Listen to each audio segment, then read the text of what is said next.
fifth and final video, we're going to create the dragon that sits on top of our lid. So let's select our subtool that we had been working on. And once again, I'd recommend maybe save this. And originally I'd hoped that we'd be able to create the final dragon piece with that original plane that we'd kept by from our cylinder. But that's not going to work because I won't be able to do symmetry down the middle. So let's delete this tool and let's append a polyplane. And you'll see right now that it's facing upside down. Let's select the polyplane, Alt-click, and let's rotate it in our deformation tool so we get an accurate rotation. I want to rotate this on my y-axis 90 degrees.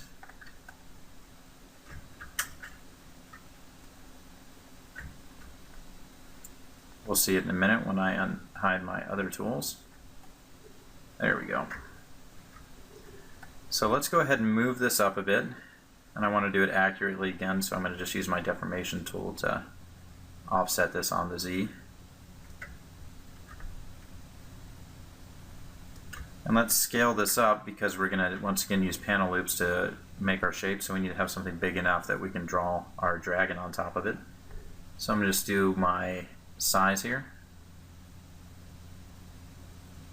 I think we can do it on both the X and the Y. This is probably going to be big enough for me. Let's take a look. Yeah, I think that'll be good.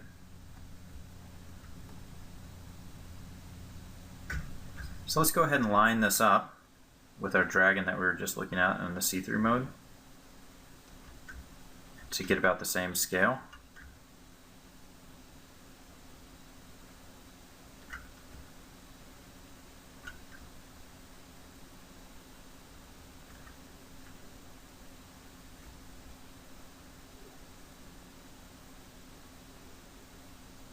I think that's about right. I'm just trying to match my lid up to the size that we have here so that when we create him, he'll fit almost perfectly on top of our piece here. I'm going to turn off see-through mode, and I'm going to isolate only our plane that we want to work with. Now I'm going to subdivide this a couple times. It's already subdivided a little bit, but we need a lot more geometry to work with. I have 1,000,000 in here, and that's probably more than enough. I'm going to switch back to my standard brush. Yeah, that's going to be very clean. This time I subdivided a little bit more as I'm doing my mask because I want to get more of these details. So I'm going to make sure not to move anything in my screen, the piece, and I'm going to start tracing this shape that we have here for our dragon with our mask tools.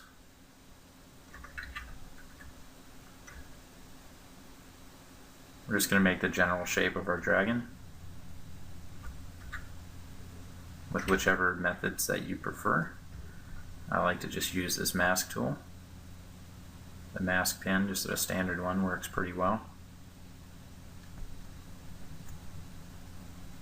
I'll fill out some of the larger shapes first.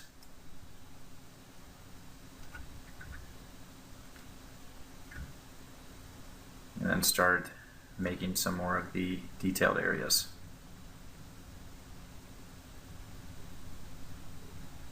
I'm going to save the teeth for last, all the little pointy bits, because I want to have more control over what their mask is going to look like.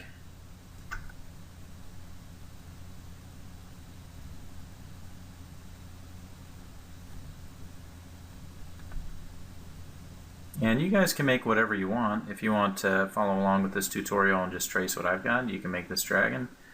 But you can make some other type of animals or just some interesting design that goes on top of here. That would be pretty cool too.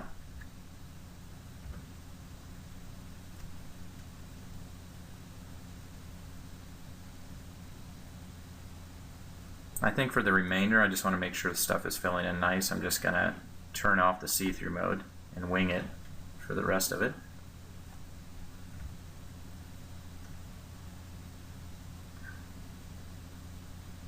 Whenever I use reference, things like that, I rarely copy stuff one-to-one. I like to embellish a little bit, add my own unique flavor to stuff, which is what I'm doing right here. And then also too, we need to fill in these other parts of our mask a little bit.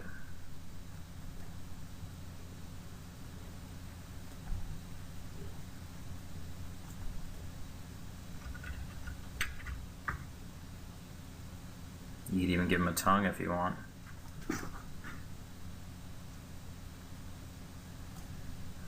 I'm going to work on these claws a little bit down here because I want them to kind of wrap around the lid a bit.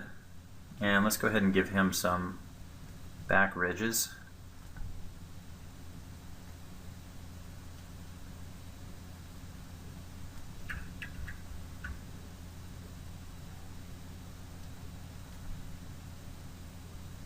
You can space them out or bring them a little bit closer.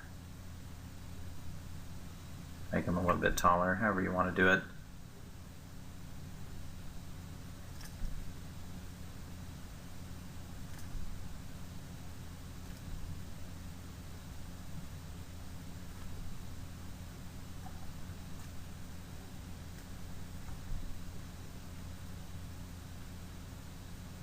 Of course, we need some teeth. I think I'm going to go even smaller with my brush.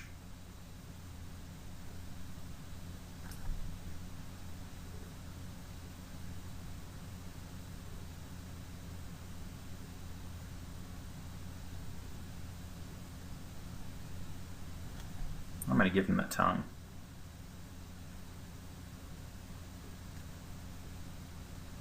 Forked, evil looking tongue.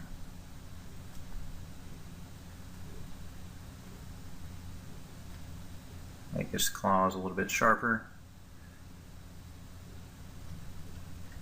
And I'm going to remove some of these just to remove some of my mask area to make stuff feel a little bit sharper.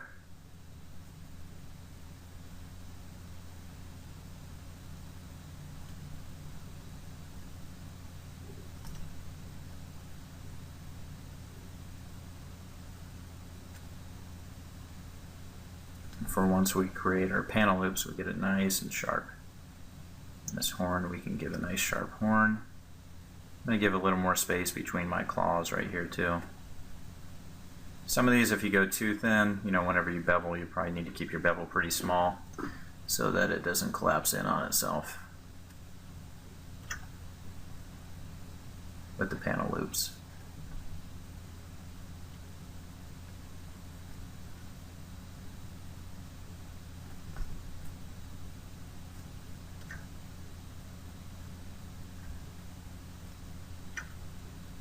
I'm going to go to my see-through mode, and it's pretty close. It's a little bit off, but I don't need to match this one-to-one, so I think we're in good shape. I'm going to Control-Shift-Click this to sharpen our mask, and then I'm going to Control-Shift one more time, and Control-W to make a polygroup, Shift-F so we can see that polygroup, Control-Shift-Click that polygroup, Shift-F to turn off the polyframe again. And before I do panel loops, I'm going to delete the lower subdivision level, as well as delete our hidden geometry. And finally, I'm going to go to our edge loop, and I'm going to make sure that the elevation is set to 0, because if we don't, we won't be able to activate mirrored symmetry and sculpt both sides of this, so make sure that's at 0. And let's put the thickness up to about 5. I'm going to turn the bevel down just a bit, because if I don't, you'll see that it's going to crunch our edges. See how it's kind of really chipping in right here? Let's turn that bevel down even more. And it's doing it a little bit, but this is probably okay. Just going to go a tiny bit more. And now I think we're in good shape. And I'm going to give this one relax with our deformation tool. Maybe even go a little bit more. And this guy's pretty thick and beefy, but that's fine with me. So let's go ahead and start doing some sculpting.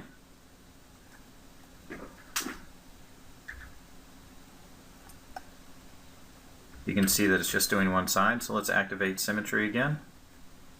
And let's just check and see. I think X is the one we want. Yep, now you can see that both sides are going. So we just do one side and we'll get them both for free.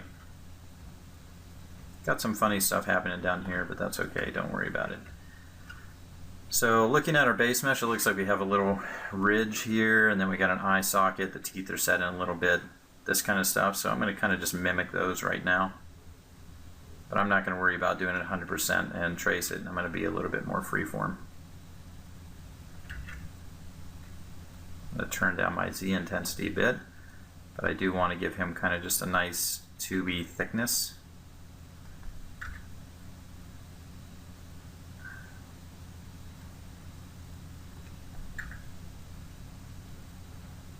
We'll bring out the feet a little bit and the claws, but I want that snake-like serpentine round feel.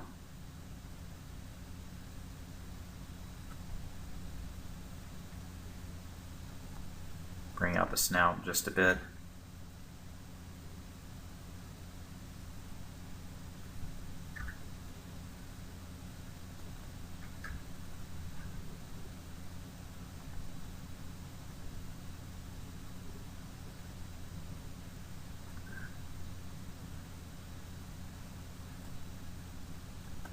Since we have symmetry, we're getting both sides.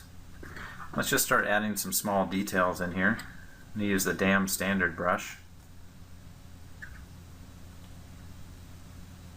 Just do some things to echo the design that I've got going on.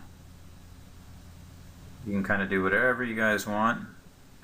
I like to just make something that's going to read nice from a distance, and then accentuate some of the different shapes that I'm trying to show off here.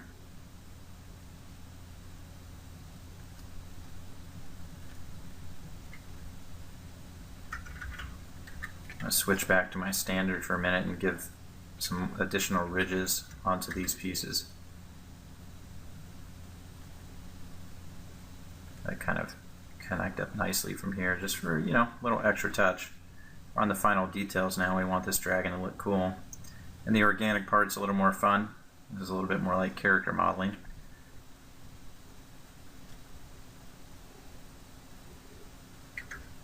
I'm just going to cut out the shapes of some of these pieces, set the teeth in a little bit, set in the nostril. Let's give it an eye socket, and then I'm going to do the opposite right around here just to emphasize the shape, and I'll even do this around the nostril. I like to invert the settings quite a bit to get different things happening with the tools.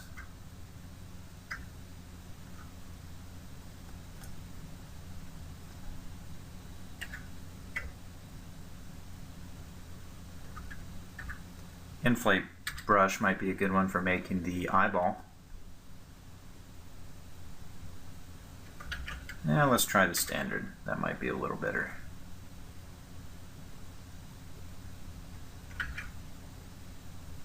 Now we have an eyeball. He looks a little bit happy though, so let's go to our move tool.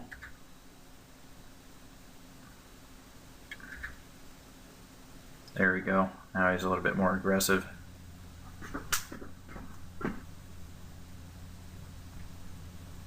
And this is a good time too with the move tool to just go through and fix some of your things. If you need teeth or other stuff sharper, maybe you want your claws wrapping around a little bit better, or even just like a little bit of extra action or points onto some of your surfaces here.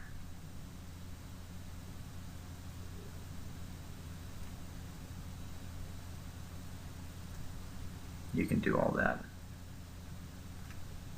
Let's make this tongue a little bit pointier. Now finally I'm going to come through with my damn standard brush and just give some extra refined details to different portions of this. Just cutting it in to really bring out the shape of the pieces, and also just adding some kind of random details, like maybe I'll add this little curly Q in here.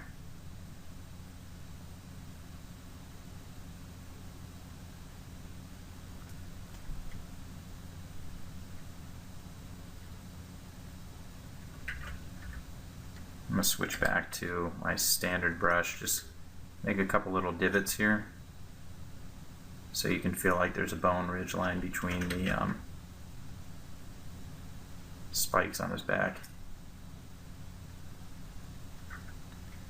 And finally, with the damn standard brush again, I'm going to cut out some spots so his nails are showing off a little bit more.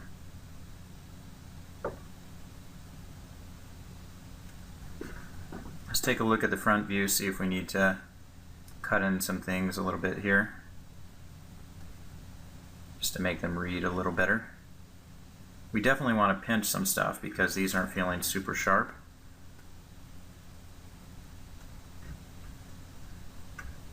So let's go ahead and find our pinch brush. Before we do that though, I'm just having too much fun with this, so I'm going to add this extra line, and you've seen me do this a couple times already throughout my piece. So this might actually kind of help tie it in a little bit better, since we'll see those designs repeated throughout.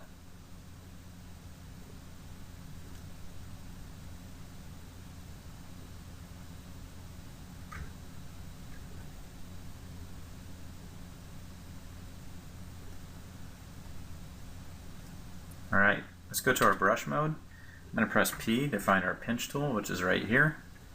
And let's just go to our 3D view now. I'm going to turn off the symmetry. I'm just going to pinch some of these so we start to get a little bit sharper edges on these. If you really wanted to get in there nice so you're not affecting a ton of stuff, you could start using masks.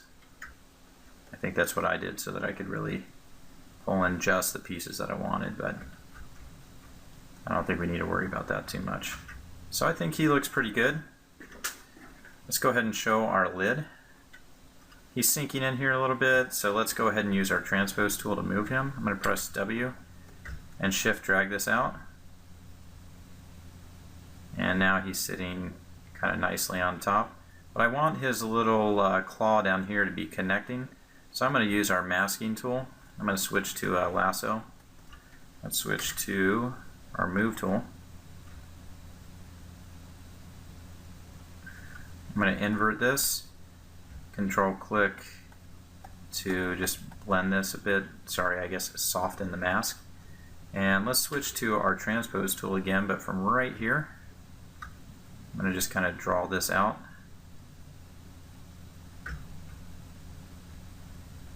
And I'm going to hold shift while I'm doing it. And I'm going to switch to rotate mode.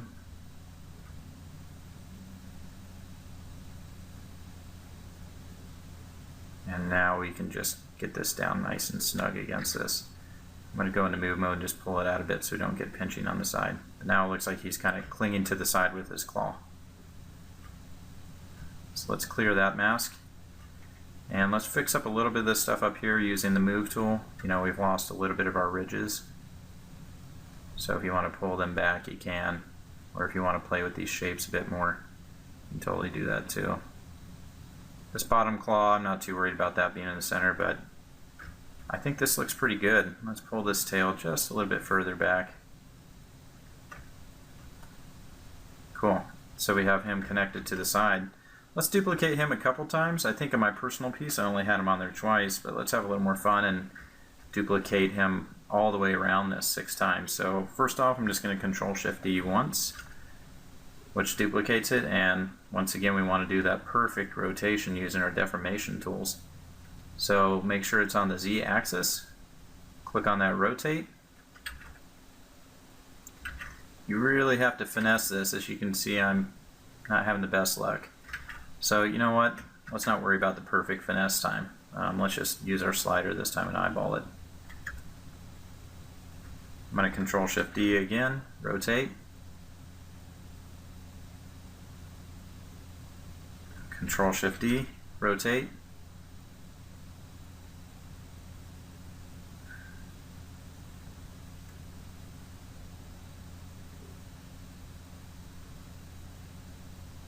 I'm a perfectionist, so this drives me crazy sometimes.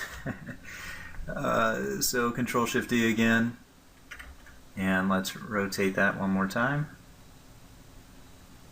And one final duplication, Control Shift D, rotate. And not perfectly lined, but whatever, maybe the guy that was working on this and soldering all these together was lazy. So let's merge all these down, just our dragon pieces and our lid that we have. So I'm going to merge down, merge down.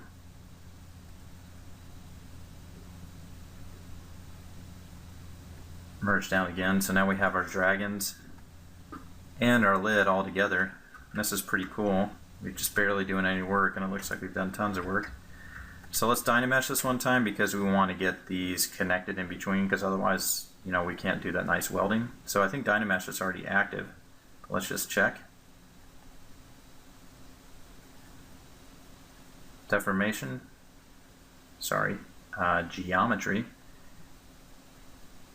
Dynamesh, yep, it's still active and it's pretty high here at 408, so I'm going to turn it down just a little bit into the 300 range. And I'm going to control drag that.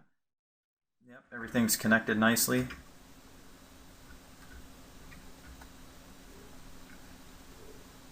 And let's show our bottom piece so we have something to reference for our noise level.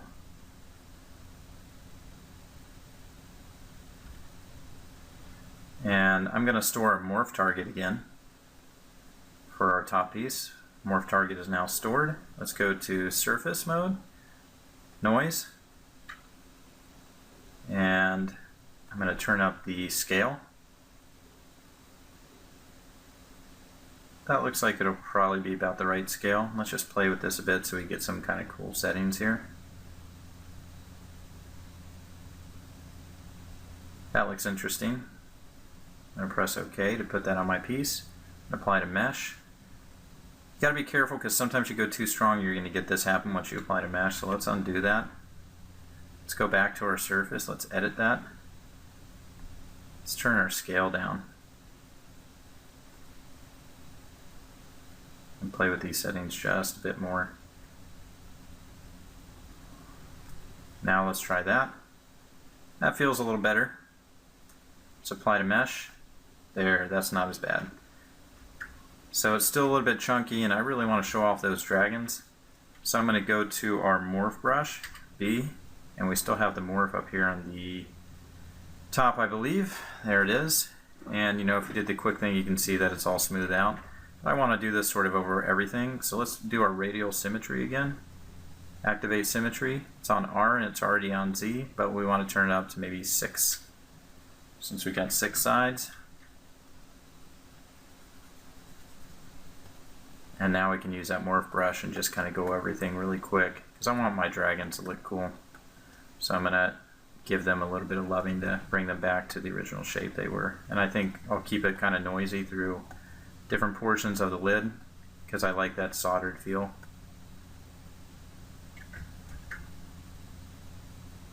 And let's go into perspective view so we can see how cool this thing looks together.